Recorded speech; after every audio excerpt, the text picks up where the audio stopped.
పితా పుత్ర పరిశుద్ధాత్మ నామమున ఆమేన్. ప్రభునందు ప్రియులైన సహోదరి సహోదరులారా, దేవుని బిడ్డలారా, ప్రియులారా, పరిశుద్ధ గ్రంథ వాక్య ధ్యానమునకు మిమ్మందరినీ యేసయ్య నామములో ప్రేమపూర్వకంగా ఆహ్వానిస్తూ ఉన్నాను. ఈనాటి ధ్యానాంశము చిన్న స్తుతి ప్రార్థన, చిన్న ప్రార్థన. యోహాను సువార్త 11వ అధ్యాయం 4వ వచనం.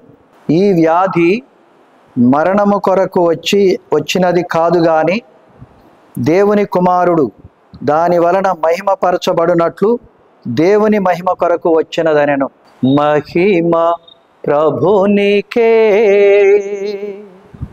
ఘనత ప్రభునికే, స్తుతులు వందన స్తోత్రములు పరిశుద్ధ ప్రభునికే. ఆరాధనా ఆరాధనా నా ప్రియుడు యేసునికే, నా ప్రియుడు దేవునికే, మహిమ ప్రభునికే. యేసయ్య చేసిన ఓ చిన్న ప్రార్థన. బెతానియా గ్రామం అంటే మనందరికీ తెలిసిందే. బెతానియా గ్రామం ఓ చిన్న కుటుంబం.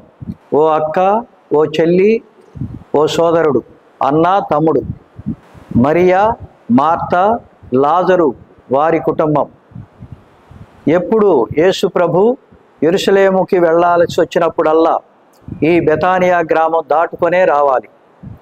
ఆ ఇంటికి తన శిష్యులతో, తన శిష్య పరంపర, మహిళా శిష్యులు మరియు పురుషులైనటువంటి 12 మంది అపోస్తలులు కలిసి ఆ ఊరు వచ్చినప్పుడల్లా ఎంతో ప్రేమగా తమ ఇంటికి ఆహ్వానించుకొని వారికి ఆతిథ్యం ఇవ్వడంలో ముందుండే ప్రథమమైన కుటుంబం మరియా, మార్త, లాజరు గారి కుటుంబం. ఎవరేమనుకున్నా ఆ గ్రామంలో వాళ్ళు వీళ్ళు దూషించినా యేసయ్యని తమ ఇంట చేర్చుకున్నటువంటి కుటుంబం ఈ మరియా, మార్త, లాజరు గారి కుటుంబం. ఇంత యేసయ్య రాకపోకలు వచ్చేటప్పుడల్లా ఆ ఇంట ఆతిథ్యం పొందినప్పటికీ, జీవము కలిగిన దేవుడే వారి ఇంట ఉన్నప్పటికీ ఇంట్లో విషాదం వచ్చింది. మనం చాలాసార్లు అనుకుంటాం, వీళ్ళు నమ్మకస్తులు, విశ్వాసులు, ప్రభువుని విడిచిపెట్టని వారు, ప్రతి ఆదివారం మందిరాలకు వెళతారు. మరి వీళ్ళింట్లో ఇలాంటి విషాద సంఘటనలు జరగడం ఏంటి, ఎందుకు ఈ కష్టాలు నష్టాలు అని చాలామంది విమర్శించే వాళ్ళు ఉంటారు. విశ్వాసులైన మనం కూడా చాలాసార్లు, అయ్యో ప్రభువా, మేము ఎల్లప్పుడూ మీతో ఉన్నాం, మీ మందిరానికి వస్తాం, ఆదివారాలు మరి ప్రార్థనలో పాల్గొంటాం, దివ్య పూజా బలులకి హాజరవుతాం, మరి అనేక రకాలైన సహాయ సహకారాలు మేము అందిస్తూనే ఉన్నాం, అయితే మాకెందుకు ఈ కష్టాలు నష్టాలు అని. మరి ఆ ఇంట్లో కూడా ఒక విషాదం చోటు చేసుకుంది. తమ సోదరుడైనటువంటి లాజరు జబ్బు పడ్డాడు అని ఓ విషాదకరమైన వార్త యేసయ్యకి చేరవేశారు. ఆయన పక్క గ్రామంలో ఉన్నారు. మీరు ప్రేమించిన లాజరు జబ్బు పడ్డాడు అని ఆ ప్రభువుకి వార్త అందింది, కానీ ఆయన 4 రోజుల వరకు అక్కడికి రాలేదు. లాజరు మరణించాడు. మరణించిన 4వ నాడు ఆయన బెతానియా వచ్చాడు. మామూలుగా యూదులలో ఒక అపనమ్మకం ఉండేదట. ఏమిటా ఆ నమ్మకము అంటే, 3 రోజుల వరకు శరీరాన్ని ఆత్మ విడిచిపెట్టదు అని.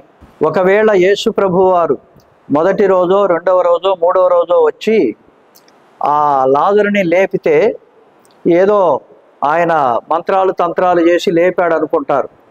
కానీ అందుకే వారి అవిశ్వాసాన్ని పోగొట్టుట కొరకై, వారిలో ఉన్న మూఢనమ్మకాన్ని తొలగించుట కొరకై యేసు ప్రభువు వారు 4వ నాడు ఆ ఊరు రావడం జరిగిందని పండితులు అభిప్రాయపడతారు. ఆ విధంగా యేసు ప్రభు వచ్చినప్పుడు ఆ బాధ, ఆ విషాద సంఘటనని వారు వివరించారు యేసు ప్రభువుకి. అప్పుడు ఆయన వారితో అంటున్నాడు, ఇది ఇతను మరణించడం ప్రభు మహిమ కొరకే వచ్చింది, దేవుని మహిమ మీరు చూడబోతూ ఉన్నారు అని చెప్పి ఒక గొప్ప వాగ్దాన వాక్యం ఆ రోజు మనకి వినిపిస్తూ ఉన్నారు. నేనే పునరుత్థానమును జీవమును, నన్ను విశ్వసించువాడు మరణించినను జీవించును, జీవముండగా నన్ను విశ్వసించువాడు ఇక ఎన్నటికిని మరణమును చవి చూడడన్న గొప్ప వాగ్దాన వాక్యం ఈ సంఘటన ద్వారా ప్రభు మనకి తెలియజేస్తూ ఉన్నాడు. ఆయన సమాధి స్థలం దగ్గరికి వెళ్ళాడు. సమాధి రాతిని తొలగించండి అన్నాడు. లాజరు బయటికి రా అనగానే అతను ప్రేత వస్త్రాలతో బయటికి వచ్చాడు. అతని కట్లు విప్పండి అని ఆ కట్లు విప్పించి మరి మరణములో నుంచి జీవములోనికి నడిపించినటువంటి గొప్ప దేవుడు మన దేవుడు. ఇది దేవుని మహిమ కొరకే. దేవుడు ఇక్కడ మహిమపరచబడబోతున్నాడు. యేసయ్యకి గొప్ప మహిమ రాబోతోంది. ఆ గొప్ప సంఘటన ద్వారా యేసయ్య మహిమపరచబడ్డాడు. కనుక మరి నీవు క్రీస్తు అని నేను నమ్ముతున్నాను అని మార్తమ్మ అన్నట్లుగానే ఆయన అభిషిక్తుడు, దేవుని కుమారుడు, దేవుడై ఉన్నవాడు, జీవమై ఉన్నవాడు, జీవాధిపతి.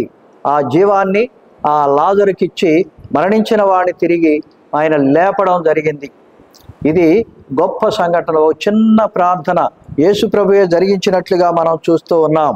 యోహాను సువార్త 11వ అధ్యాయం 4వ వచనం, ఈ వ్యాధి మరణము కొరకు వచ్చినది కాదు గాని దేవుని కుమారుడు దాని వలన మహిమపరచబడినట్లు దేవుని మహిమ కొరకై వచ్చినదని ప్రభువు చేసినటువంటి ఓ చిన్న ప్రార్థన. ప్రభువా నీకే మహిమ అని.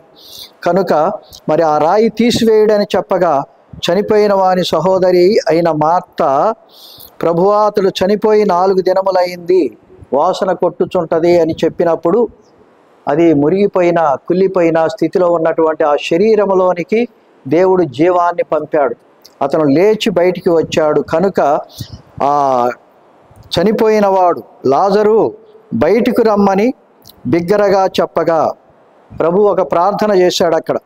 తండ్రి, ఆకాశం వైపు కనులెత్తి, తండ్రి నీవు నా మనవి వినినందుకు నీకు కృతజ్ఞతాస్తుతులు చెల్లించుచున్నాను.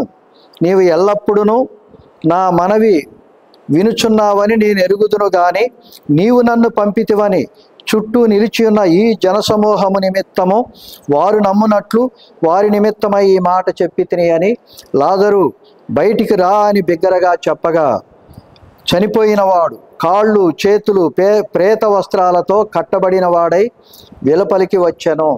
అతని ముఖానికి రుమాలు కట్టబడి ఉండెను. అంతటా యేసు మీరు అతని కట్లు విప్పి పోనీయడని వారితో చెప్పాను. ఆ విధంగా ఆ లాజరు మరణము నుంచి జీవములోనికి నడిపించబడ్డాడు. అంటే చనిపోయిన వాడు బ్రతికాడు. ఎంత గొప్ప అద్భుతం! ఆయన చేసిన చిన్న ప్రార్థన, ఆకాశం వైపు కన్నులెత్తి కృతజ్ఞతాస్తుతులు చెల్లించి దేవుని మహిమపరచి తను మహిమపరుచుకొని లాజరుకి జీవం ఇచ్చిన దేవుడు.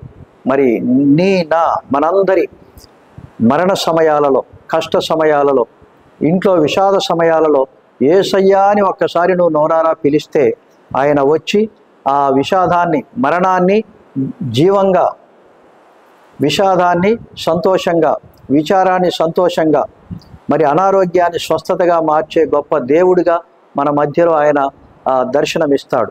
తలలోంచుకుందాం, ప్రార్థన చేసుకుందాం. సర్వశక్తిమంతుడా, ప్రభువా, సర్వోన్నతుడైన దేవ, ఈరోజు యేసయ్య చేసిన ఓ చిన్న ప్రార్థన, తండ్రి నీవు నా మనవి వినినందుకు నీకు వందనాలు, కృతజ్ఞతలు అని కృతజ్ఞతాస్తుతులు చెల్లించి లాజరుని బయటికి రా అనగానే చనిపోయిన వాడు బ్రతికి బయటికి రావడం మేము చూసాము నాయన. మరి నీకు మరణం మీద అధికారం ఉంది, ప్రకృతి మీద అధికారం ఉంది, ఈ పంచభూతాల మీద మీకు అధికారం ఉంది. మీరు సృష్టికర్త, సర్వాంతర్యామి, సర్వోన్నతుడైన దేవుడవు, ఆల్ఫా ఒమేగా అయి ఉన్నవాడవు, ఆదియు అంతమునై ఉన్నవాడు, జీవాధిపతివి నాయన.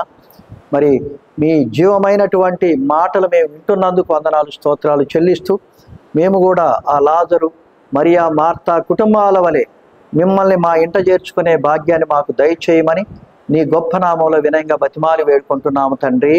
ఆమెన్. ప్రభు మీతో ఉందురుగాక, మీ ఆత్మతో ఉందురుగాక. సర్వశక్తిగల సర్వేశ్వరుడు పిత, పుత్ర, పరిశుద్ధాత్మ మిమ్మందరిని ఆశీర్వదించి కాచి కాపాడుదురుగాక. Amen. Subscribe Mid Studios. God bless you all. Amen.